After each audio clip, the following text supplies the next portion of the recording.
I traveled to Africa and I spent 2 months living in a tiny kingdom called Eswatini. And you might be wondering, where in the world is Eswatini? Well, it's a small kingdom, a very tiny country, and it's the last kingdom in Africa, as a matter of fact, and it's located right there, sort of surrounded by South Africa. Now, Eswatini, officially known as the Kingdom of Eswatini, is also known by its former official name, Swaziland. It's a landlocked country in southern Africa, and the government is an absolute monarchy. It's the last of its kind in Africa. The largest agro-industry is the cultivation of sugarcane and the manufacture of sugar.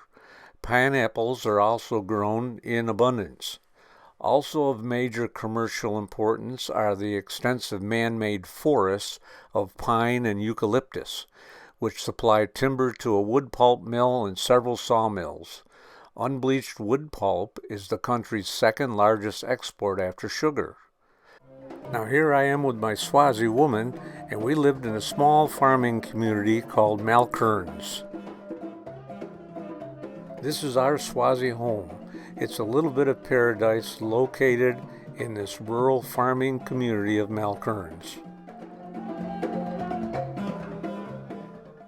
There is a lot of sugarcane grown in this country of Eswatini, and we'd like to take a walk every once in a while around the sugarcane fields.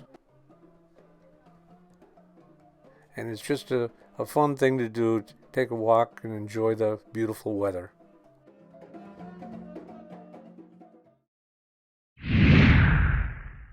Swati Candles is quite a tourist attraction. They have their own special way of making these beautiful candles here, and also there's all kinds of crafts that are sold.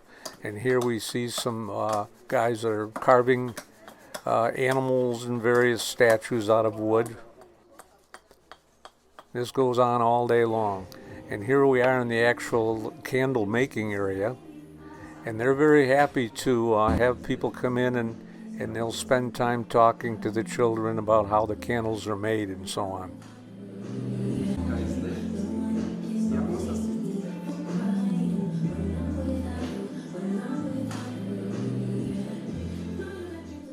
Here you can see this fellow is making an elephant candle.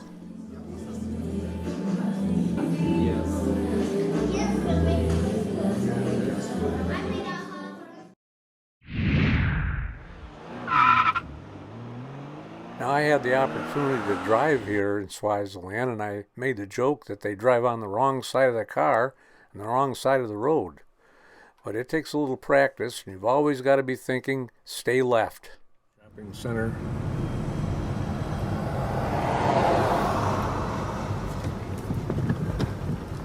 Here's Kentucky Fried Chicken. And then down here, Pick and Pay liquor store, an express. There's a grocery store down here at the end. Pretty nice grocery store.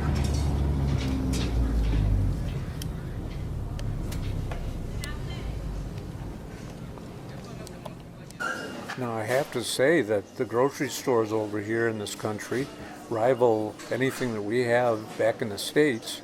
And in fact, there seems to be a lot more emphasis on fresh fruits and vegetables and meat. It's really good food here. This is a common sight here in Malkerns. And if you'll come along with me now, we'll take a walk to a local shopping center called ShopRite. I was really surprised that a little community like Malkerns would have so many stores and shopping centers. And it kind of reminded me of when I was growing up back in the States. Every little village was sort of self-sufficient. It had its own stores, and people didn't have to drive long distances to get anything. And that's the way it is here in Malkerns.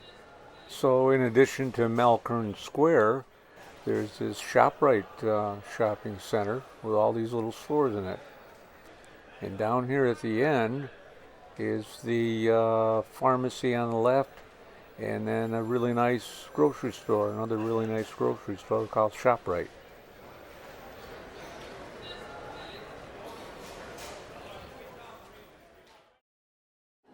Now this is kind of a central meeting area here in town, and it's right at the time in the afternoon when all of the students get out of school.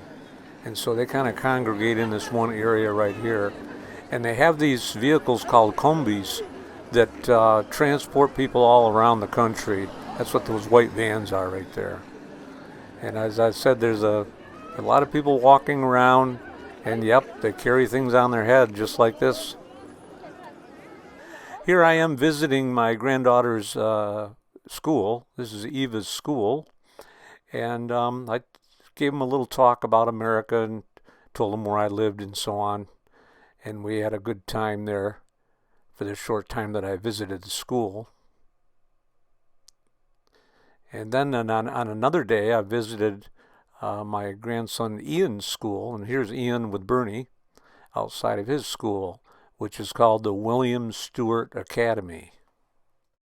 Now, as you can see, the students at this school are required to wear school uniforms, and I really enjoyed talking with them about America and about their country, and they asked me lots of questions.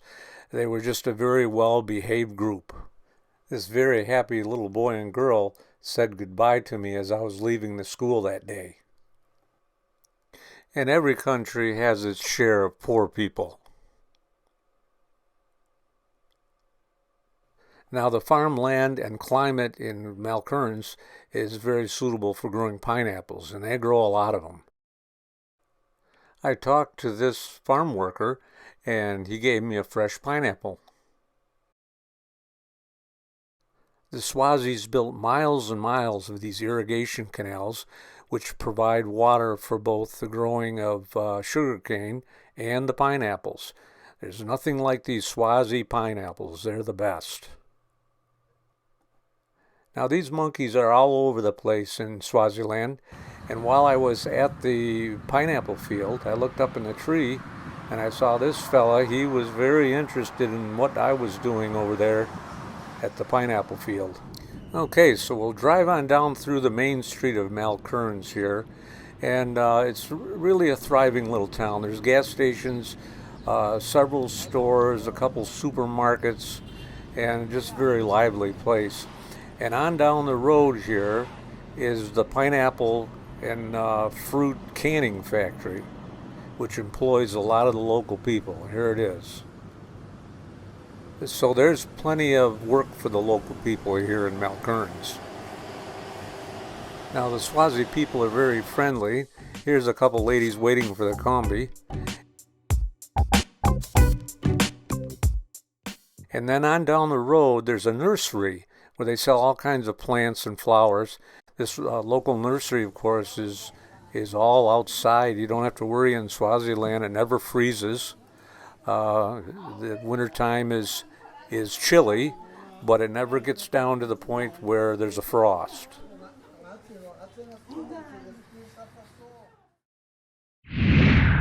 Now, everywhere you go in this country, there are these beautiful places where you can stay, and the food and service is second to none. My daughter came to Africa and joined us here in Swaziland, and she stayed at the Summerfield Gardens. Now, Summerfield Botanical Garden is the first and only registered botanical garden in the country of Eswatini. It's set on 100 hectares, which is 247 acres of land, that businessman John Carmichael bought back in 1984. And back then, it was an industrial wasteland, one that he set out to turn into a beautiful oasis. In addition to the hundreds of tons of fertile topsoil brought in, dams were built and indigenous plant species were reintroduced to the area, attracting birds, insects, and animals. Now, if you come to Eswatini, there are many places you can stay, and every place that we stayed while we were traveling around the country was really nice. I think the Summerfield Botanical Gardens is probably one of the most beautiful places. And of course, I'm here during the winter season, and that's why you don't see anybody swimming in the pool. We New Yorkers, we would be in that pool. Okay, so we're ready to start touring around today, and there's my daughter coming now. Now, in just a short drive from Malkerns is this outdoor market, and I was really taken by this market. There's rows and rows of vendors selling all kinds of fresh fruits and vegetables. And you see, this is a common sight. Driving around, you'll see these guys riding in the back of these old trucks. And there's a lot of these log trucks on the road. Logging is a big business here in Swaziland. All of the heavy hauling trucks over here are these flat-nosed cab-over trucks. Now, a huge amount of land in both Eswatini and South Africa is dedicated to these tree plantations, where you'll see miles and miles of these timber forests. And they manage these forests, and every so many years they'll cut these trees and bring them to these mills where they're processed and used for all kinds of things. Some of this lumber is kiln dried, and others is turned into wood pulp. That's next to the sugar cane. The wood pulp is the country's second largest export. So you see these sawmills and these big trucks all over the place.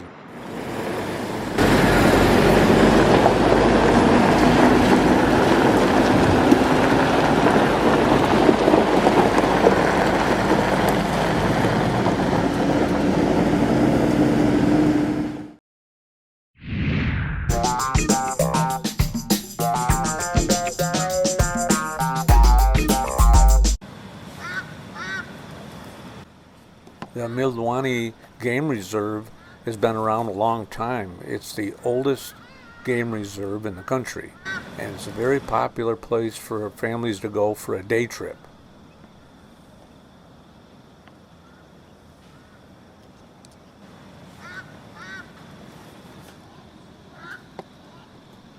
I got my first pictures of these African animals over here at this park. I wasn't too happy with those crocodiles, but the warthogs, they were pretty fun to watch. And then they have this village set up so you can see the grass huts, and there's a place you can actually stay overnight in these grass huts. There were these monkeys running all over the place, and they seemed to get along pretty well with the other animals. And these zebras were beautiful out in the field. Here is a termite mound. Some of those things get really big. On the way out, we saw this buffalo. Oh, Mr. Warthog again. Boy, they're funny looking critters, aren't they? These monkeys are what we call dumpster divers. They get in the garbage cans for a little snack. And there we are, thinking about staying overnight in that grass hut. And there he is watching us again. Now, the Cuddle Puddle is a natural hot spring, and they built this nice pool. The hot water comes in one end of the pool and goes out the other, so it's always fresh water moving through this pool, and it's very warm.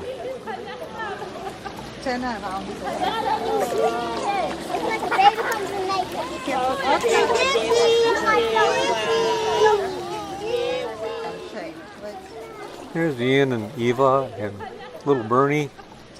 They sure did enjoy that day swimming in the hot springs. That's probably what that monkey's after. You've got to watch for cows in the road in Swaziland. Now, I was out driving around one day and I noticed these children waiting on the side of the road for school to start, and so I stopped and visited.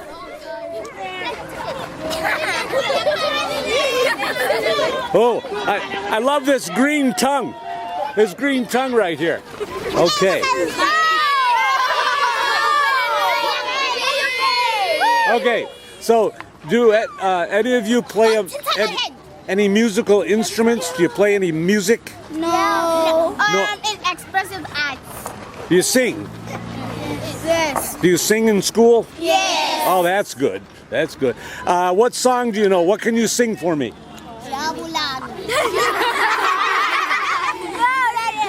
Okay.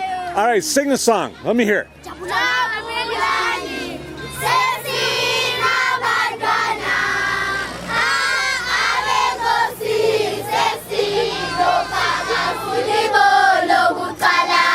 Okay. So what was that song about? A lion? We are chabuling. Siya chabul.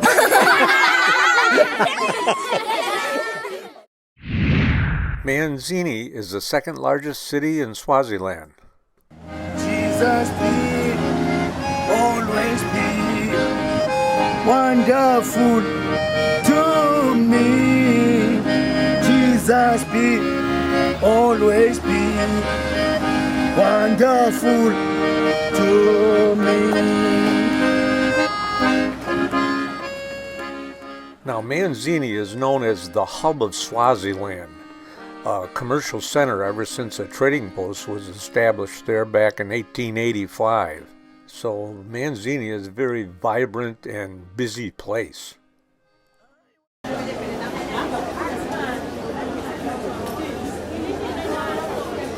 Now, during my stay in Swaziland, we visited the Manzini market several times, and I enjoyed coming here every time. There were so many vendors and so much to see. Bernadine is buying some fresh vegetables here today.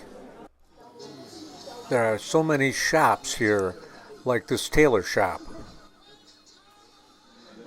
And out in front of the barber shop, there's always a hot game of checkers going on.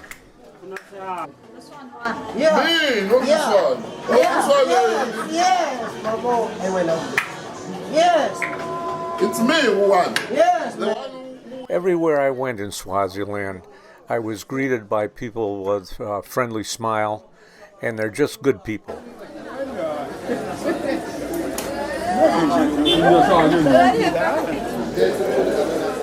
Now, as I mentioned, Manzini is a thriving commercial area, and so a lot of tourists come here, and this market is very popular among the tourists.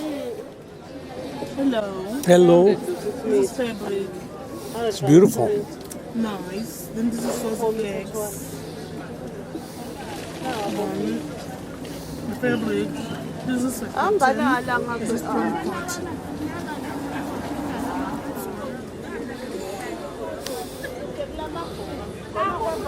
So, when you come to Swaziland, be sure and visit Manzini.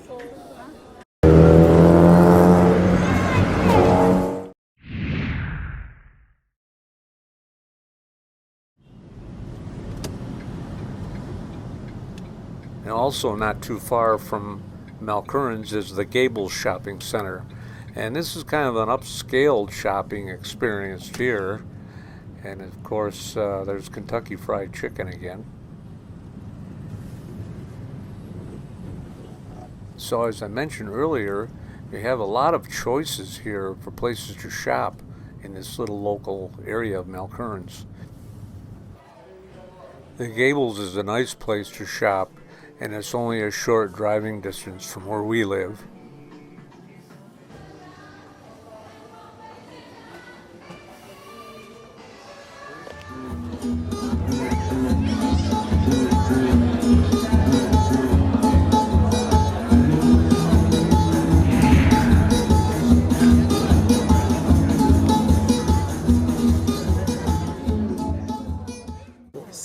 So now we are visiting around the home just to see how a Siswati home used to look like and how a Maswati used to live.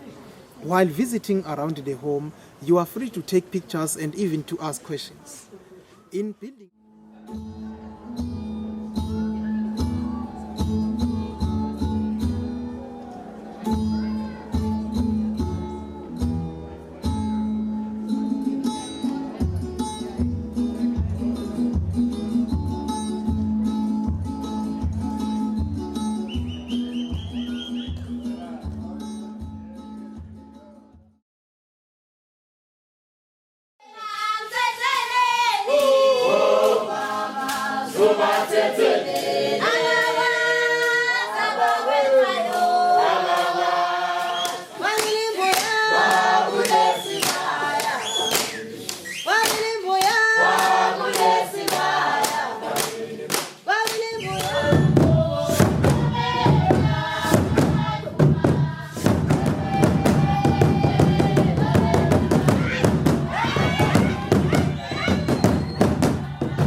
That sure was a lot of fun at the Cultural Village.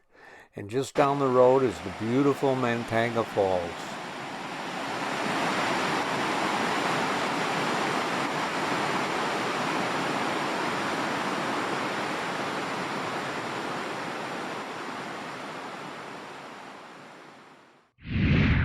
When Bernadine wanted to take me to the Sababy Rock, I thought, what in the world can that be? Well, it's the world's largest granite dome. And they say the best way to see it is to climb it. And Bernadine said she did that years ago. But of course, we drove up there. And it's just, it's quite a sight to see this and realize that it's the world's largest rock. Okay, so here we go, driving up this mountain. And this access road here is a single-lane road. And of course, off to the left side is a drop-off down into the valley. And you had to move over when another car came along. You had to pull off to the side in a place, if you could find a place to pull off. But there's a little view of over the side as we're going up this thing.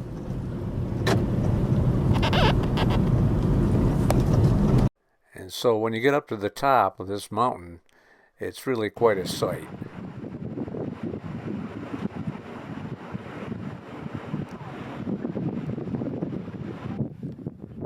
And when you look down there, it appears that there must be somebody living right there.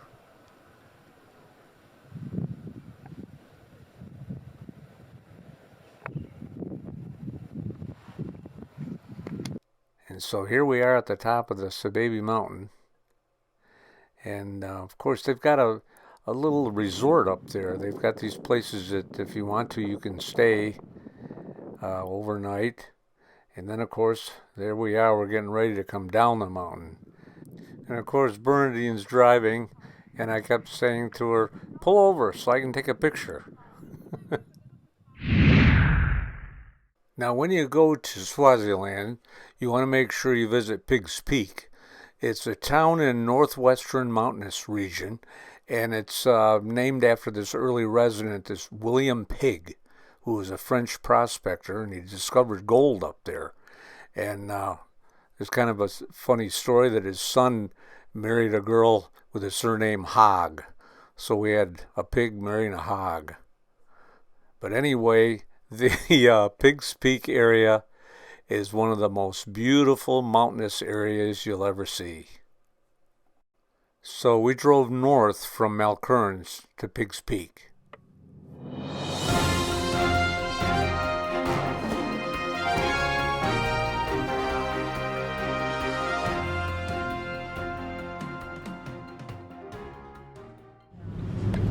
I'll just take you in there. And so up here on the top of this mountain is the village of Pigs Peak.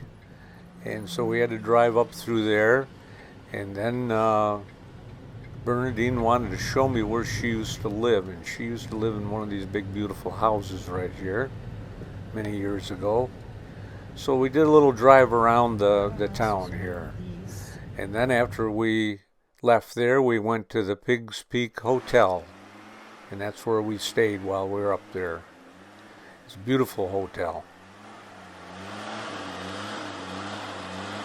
And there's an interesting feature in this hotel. You come out of your room up on the, I think we were the 4th floor, and you look down through this thing here, and down at the bottom is a chessboard. It's a resort hotel, has a casino, swimming pool out there, as you can see. Of course, this is winter time, so winter for them. So nobody's in the pool at the moment. Good morning. I'm good. How are you? I'm good. You coming from England? I come from the United States. Oh, you. Well, I'm happy to see you. Sir. Thank you. God bless It's you. good to be here. Thank you. And so we are early risers. We were the first ones at the restaurant, early birds. So we'll get our breakfast and be on our way. He says you're here bright and early. Yeah. That's beautiful, eh? Look at that.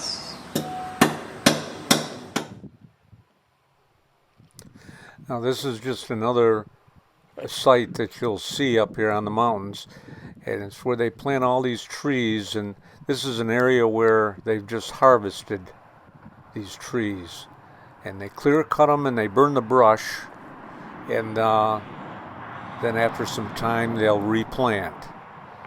And I guess it takes about 20 years for these trees to mature enough so that they can be cut and taken to the mill.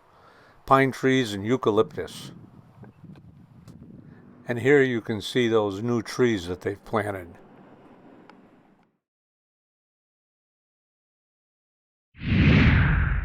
Now next we decided to visit the Pani Waterfalls, and you drive down this dirt road. It seems like all of these resorts, to get there, they have these dirt roads that you travel down, and it's beautiful, but boy, some of them are pretty rough. So here we are entering the little resort here, and the first thing you do is check in at that building right there.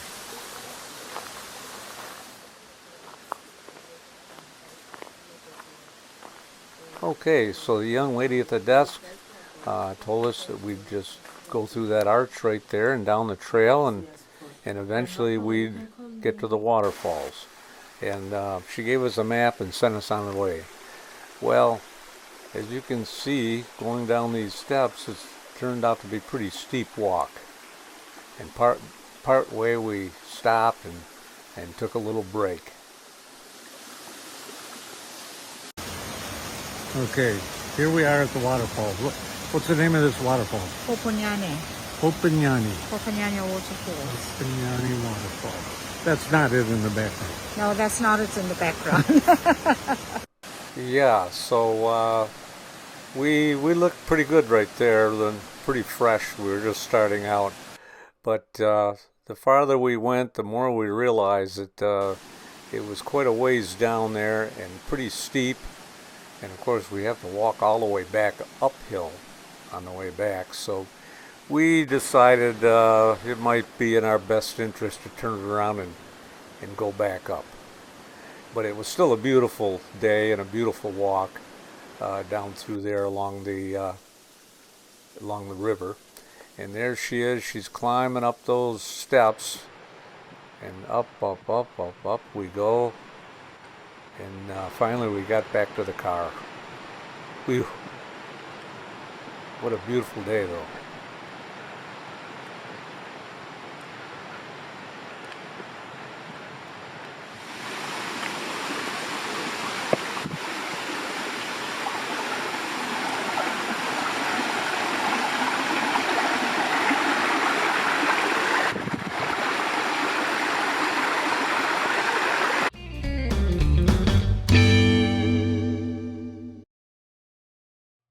On the way to Pig's Peak, we crossed the Kanami River, and right there is where they built the Magula Dam.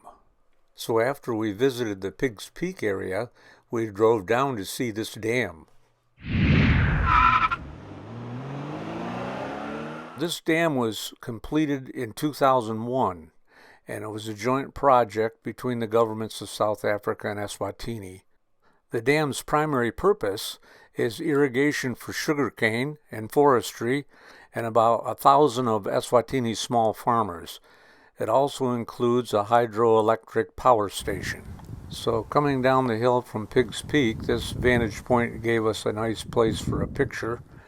And when we got down there, we stopped for lunch, and it happened that this restaurant was right on the back side of the dam. So you had a good view of the back side. And there's that electric power station right there. So this concluded our tour of the Pig's Peak area.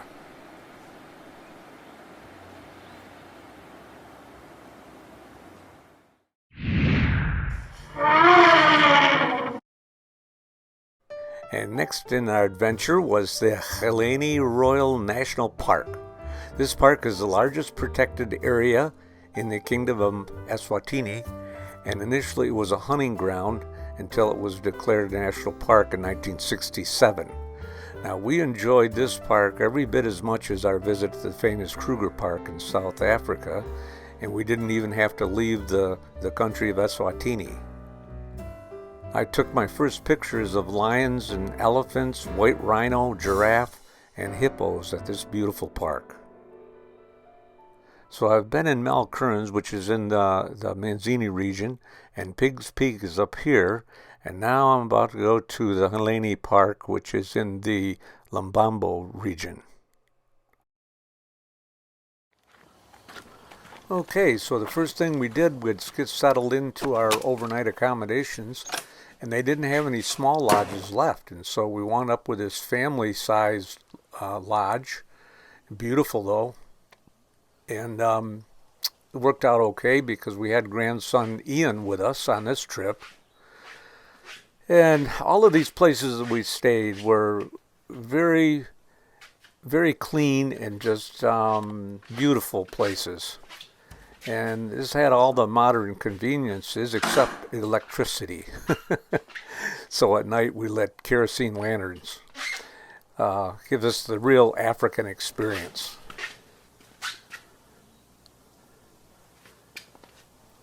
And we had a beautiful view from our cottage here because right out across this courtyard there was a lake, and that's where all the animals came at dusk that evening. I'll show you that a little bit later in the video here. But Bernadine was pretty happy with this place. And so here we are getting settled in, and along comes this fella. And I've forgotten what this thing is called, but it jumped the fence that separates our area from the lake and so on, and he came right across the front courtyard here. And so they allowed these self-drives through the park. So I said to Bernadine and Ian, let's do that. Let's jump in the car and we'll take our own ride around. Well, they gave us a map.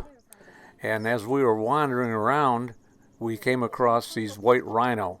And it turned out that we're the only ones that got to see the white rhino. They're very elusive and kind of rare. They're protected because they're such a rare, endangered animal. But we came onto them when we were on our self-drive. And well, there we go. That was our first giraffes that we saw. Now, we took that self-drive late in the day, and as the light started to fade, Bernadine started to get nervous, and she told me that I was lost. Well, somehow we found our way back to the camp just as it was getting dark. So we lit our kerosene lanterns, and then when we looked outside, we saw these rhino walking right along the fence that separates our area from the lake area. And these two big beasts were walking down right past our lodge going to the lake. Okay, so we signed up for the morning game drive. And so we woke up at 5 a.m. and we met our guide here in the Land Rover about 5:45. And we started on our adventure, this time with a guided tour, and Bernadine was much happier. She knew we wouldn't get lost on this one. You know, you can wander around these roads and twist and turn around and you get lost out there at nighttime, especially, not be able to find your way back. That would not be too good. So anyway, we were enjoying our first safari here with our guide. There, now I've seen a buzzard. There he is. That's a tree full of buzzards right there. Yes, and then the other one, the helmeted, that's the impangele. Okay. The one which is domesticated. Right. Yeah. Aim their food. Look at the stomach. Aïe, aïe, aïe.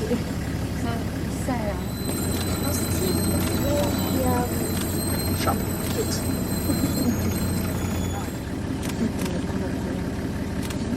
Regarde sa tête. They know they're the king of the jungle. You're right, guys. Yeah. Lions are confident animals. Yes, you're right. You're right. It's not for size. It was foggy that morning, and as we drove along through this clearing, this open area, you could still see the fog close to the ground there.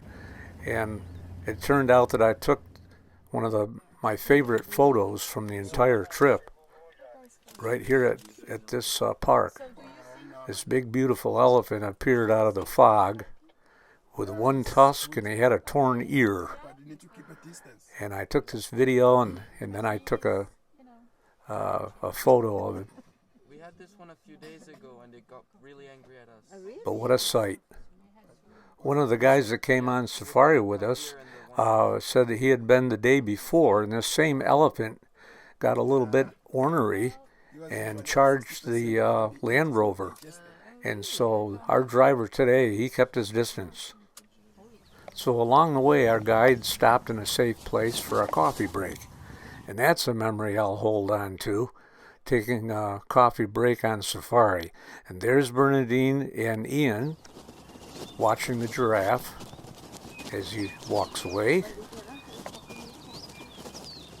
So the males, they fight one another Oh, I see. to gain access to the... Okay, other one. Oh, the animal kingdom. Okay, other one. Ils sont tranquilles. Okay, other one. Les girafes, maman, tu vois, les girafes, elles sont tranquilles. Maman.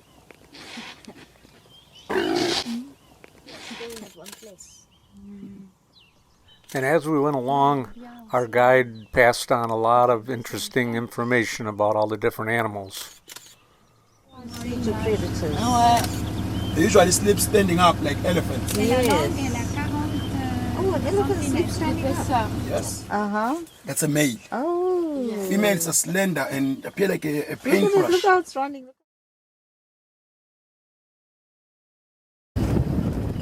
So we had to cut our safari short here. One of the young girls on the trip wasn't feeling well, and so we took her back to the camp. Merci, Yeah, merci beaucoup, merci beaucoup. very much, Muzi. That was really nice. Welcome. Very educational. So this turned out to be a very memorable trip to the Hwange Royal National Park.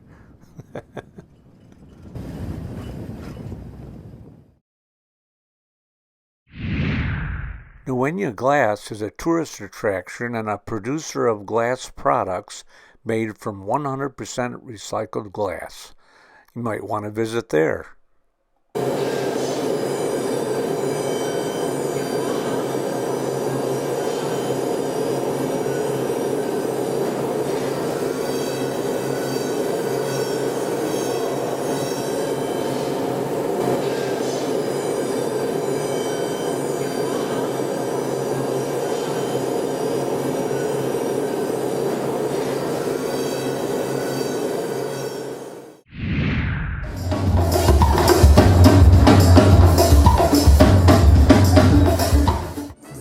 Now, being a musician, I was really looking forward to going to the Bushfire Music Festival. And so here we are. It was a little bit chilly that day. This is the main stage, and later it'll be wall-to-wall people. Now, there are other performance areas like this amphitheater. And so we walked around and got the lay of the land and kind of found out where everything was. There's a barn market where you could buy souvenirs, and there's always plenty of food. Nighttime is when things really begin to rev up.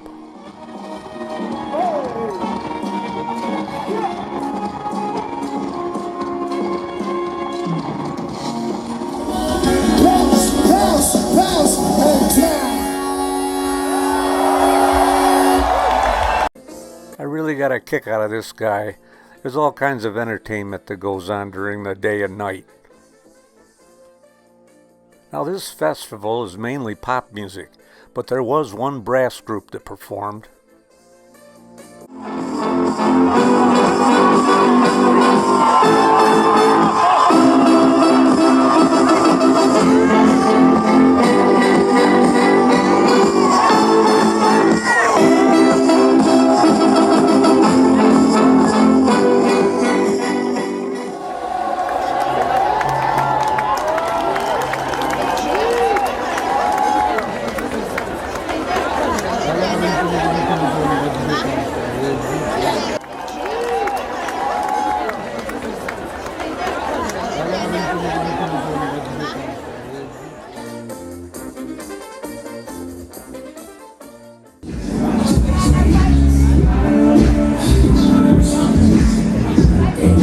One of the most entertaining groups at the amphitheater was the Congo Cowboys.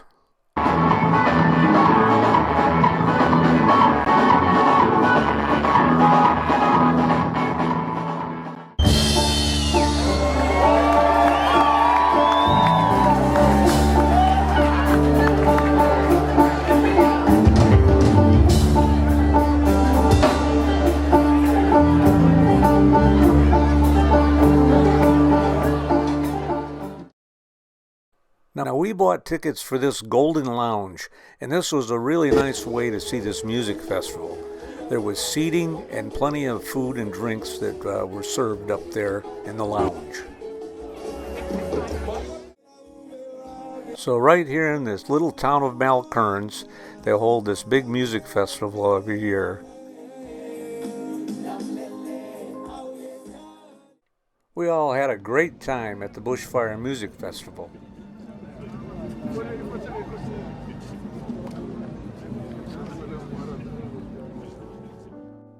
And now, I hope you'll enjoy some of the many pictures that I took while I was visiting in Swaziland. It truly is a beautiful country. Thanks for watching, everybody. And remember, if you ever have the opportunity to travel to Africa, you should really visit this tiny country of Eswatini. It's the most beautiful country you've never heard of.